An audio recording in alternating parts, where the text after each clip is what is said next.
You have been taught that these plants are the enemy your entire life. My biology teacher kept a jar of dried dandelion root on her desk. Right next to the textbooks, every spring she would hold it up and say, "This is the most nutritious plant in this entire county. And every lawn in America is trying to kill it." I was 16. I laughed. I spent the next 30 years spraying Roundup on my driveway. 6 plants. 10,000 years as food.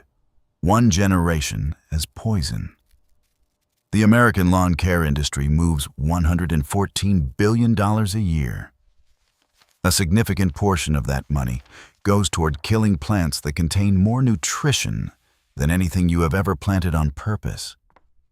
This is the investigation into the most successful reclassification in history. This video is for education and general information, not medical advice. If you have health concerns, consult a qualified professional before foraging or changing your diet. They did not ban these plants. They did not burn them. They gave them a name. That made you do it for them. 1 word. 6 foods. 10,000 years of knowledge. Reclassified. The archive opens in post-war America. 1945. The chemical industry has a problem. The war is over. Millions of gallons of herbicide, originally developed for battlefield defoliation, have no market. They found a new one. Your lawn. 2,4-D, a wartime herbicide, repackaged for suburban driveways. Within a decade, the perfect lawn becomes a cultural requirement. Not because grass is useful, because the industry that sells you chemicals to maintain it is. One widely cited study reported traces of 2,4-D in a large share of homes tested. Before that moment, these plants were not weeds. They were Wednesday dinner. But the archive goes deeper. 10,000 years deeper. European settlers did not accidentally bring dandelion to North America. They packed it, deliberately, across an ocean as food. The plant that now gets Roundup sprayed on it every spring was once carefully transported as a crop. In 1950, workers in a Danish peat bog discovered a body preserved for 2,400 years. The Tolland man. Scientists analyzed his last meal. The dominant ingredient?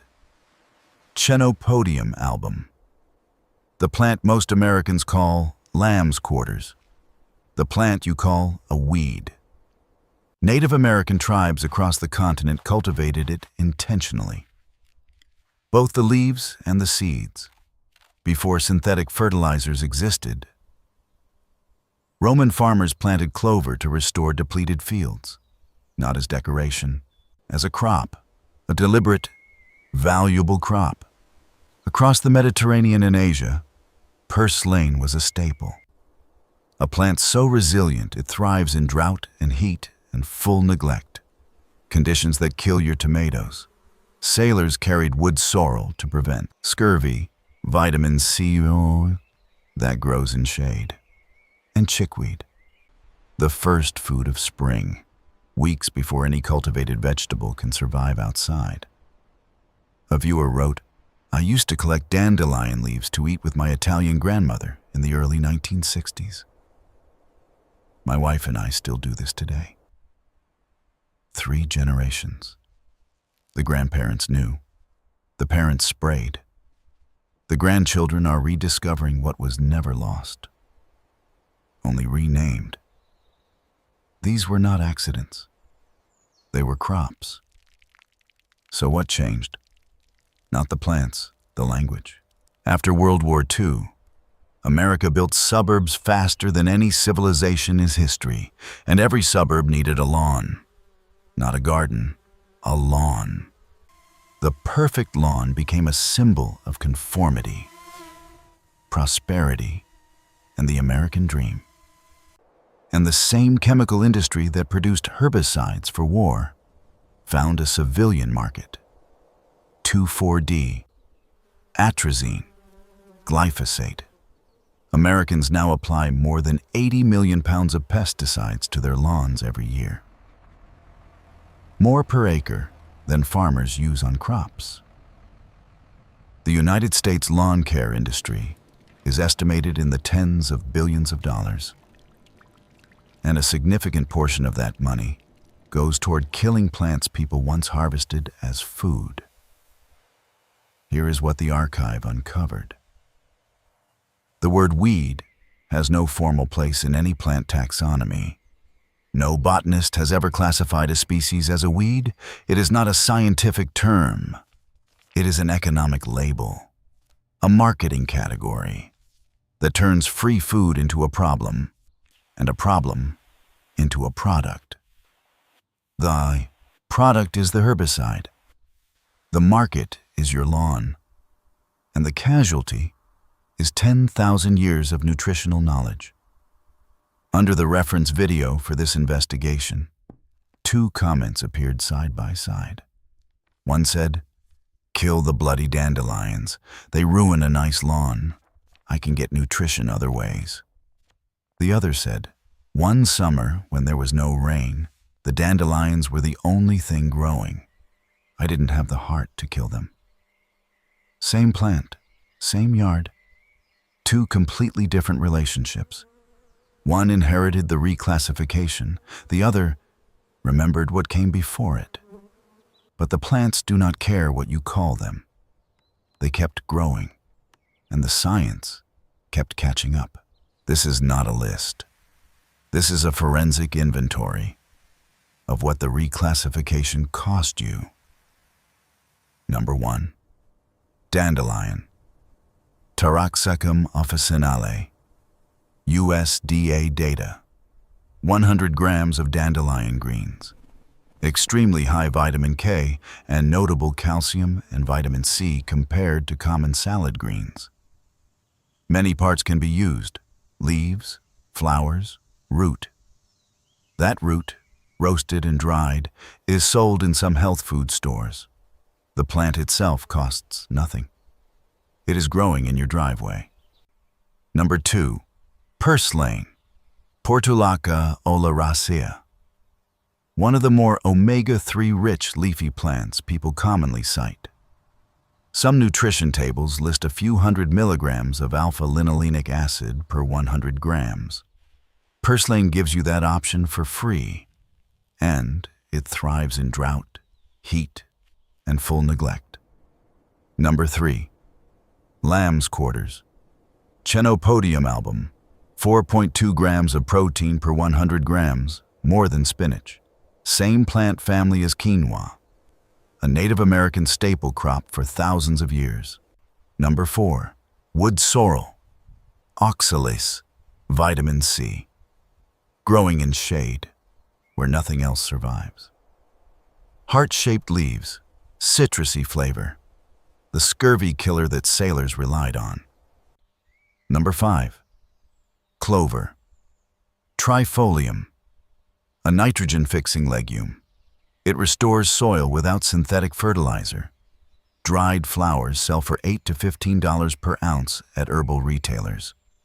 And it is one of the most important early food sources for bees. Number 6. Chickweed.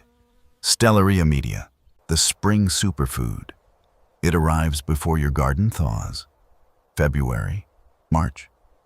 The gap between depleted winter stores and the first harvest. The most dangerous period in any food security scenario. Chickweed fills it.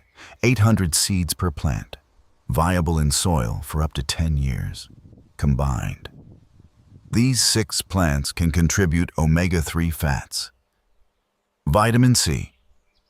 Vitamin K, protein, calcium, iron, nitrogen fertility, pollinator support, early spring greens, and long-standing traditional use. 6 plants, 0 cost, 0 effort, already growing in Wasurian, your yard. The food system you are protecting with chemicals. is the fragile one. The weeds are the resilient one. Step 1. Stop. Stop spraying. That is the first and most important instruction. The garden is already growing. Step 2. Identify. Dandelion. Bright yellow flower. Toothed leaves. White puffball seed head. You know this one. Purslane. Thick succulent-like stems. Small rounded leaves. Hugs close to the ground. Lamb's quarters. Blue-green leaves with a dusty white coating underneath. Diamond-shaped. Wood sorrel. Heart-shaped leaves in clusters of 3. Small yellow or white flowers. Not clover. Clover. 3-lobed leaves. White or red flower heads. Chickweed. Tiny oval leaves. Delicate white star-shaped flowers. Trailing stems forming dense mats. Step 3. Harvest only from pesticide-free areas. This is critical. If your lawn has been treated with herbicides in the past 3 years, do not eat from it. Start with an untreated patch, a park edge, a wild border. Step 4. Eat. Dandelion greens, raw in salad or roast the root as a coffee. Substitute. Purslane, in salad or stir-fry. Lamb's quarters, cook it exactly like spinach. Wood sorrel, use as garnish or steep as tea. Clover, dry the flowers for tea or sprout the seeds indoors in 4 days. Chickweed, eat it raw, like baby spinach. 2 important safety notes. Correct identification is essential. Some lookalikes can be harmful. If you are unsure, do not eat it. Blanch purslane and lamb's quarters for 2 minutes to reduce oxalates. And if you have kidney concerns, consult your doctor first. The hardest part of this garden is learning to see it. The fragile system is the one you protect with chemicals and credit cards. The resilient one is the one that keeps coming back despite everything you throw at it. It has outlasted every ice age, every empire, every herbicide, and it will outlast the lawn. A viewer wrote, "With groceries increasing at alarming rates, these weeds, which grow just about everywhere, can take the place of many vegetables purchased at the grocery store, and they are free. The next time you walk out your door, look down. The free greens, the overlooked pantry, the 10,000-year garden. It is already there. It has always been there. It was just reclassified. Which of these 6 is already growing in your yard? Tell us in the comments, because that knowledge is the archive. I wish someone had shown me this 30 years ago, but now you know, and now you can choose. The archive closes, but the 6 survivors do not. They do not require a store. They do not require a seed catalog. They do not require permission. They require someone who remembers what they are. Now go get your hands dirty. Subscribe to the Green Archive. We excavate the knowledge they made you forget. Every file we open was closed for a reason.